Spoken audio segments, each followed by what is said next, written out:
It's Wednesday morning, and I'm on a trip to Greensboro, North Carolina, to meet with some family. Took the day off from work, but I have some thoughts. I have some thoughts about the iPhone 17 Air. Yes, I watched it yesterday. I watched the whole show about the new iPhones. Personally, I'm looking at the iPhone Pro. I have a 16 Pro I'm using to record this. And it's just been on my mind about the 17 Air. Some things I wanted to really kind of just talk about. Who's this phone for? I mean, okay, so when they talk about the new chip, the A19, right?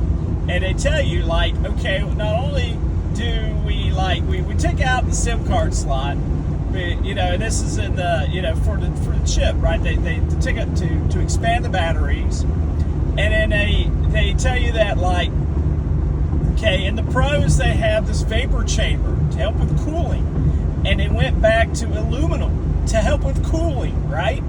Because this chip is so powerful and it's just going to be great, bumps up the processing, everything. The Air has none of that. It's titanium and no vapor chamber.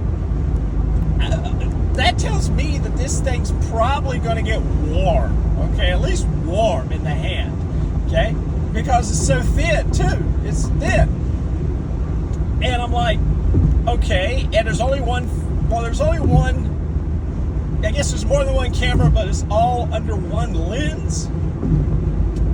Okay, and there's no stereo out of this phone. There's no speaker at the bottom of where you talk into. So it's like, all right, you're gonna get mono. Who's this phone for? All right, to me, I would never recommend this phone to anyone. It's just basically, and you have to ask yourself, okay, notice they didn't call it the 17 Air.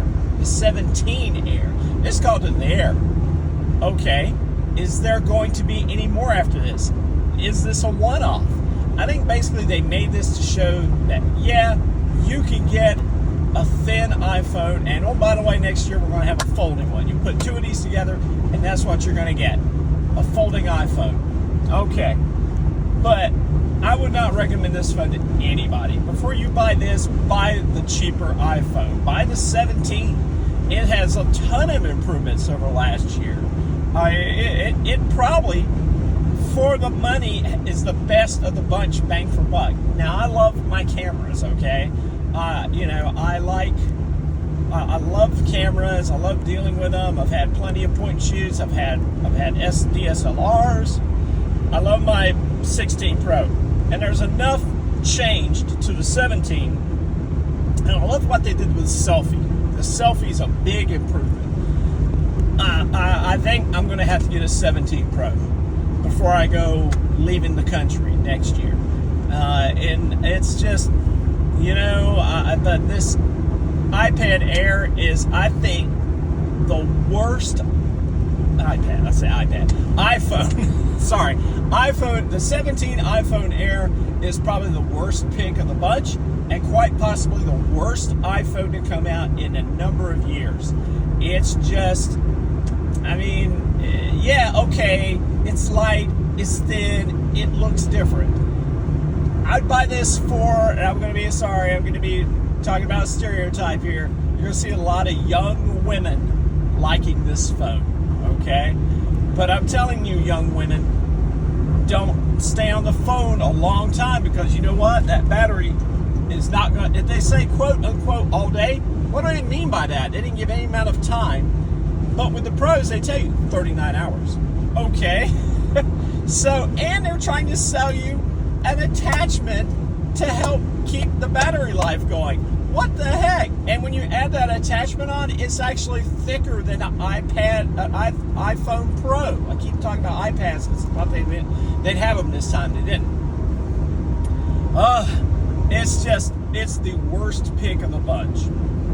So that's my 2 cents. Maybe when the phones actually come out, we'll see. Maybe I'll change my mind.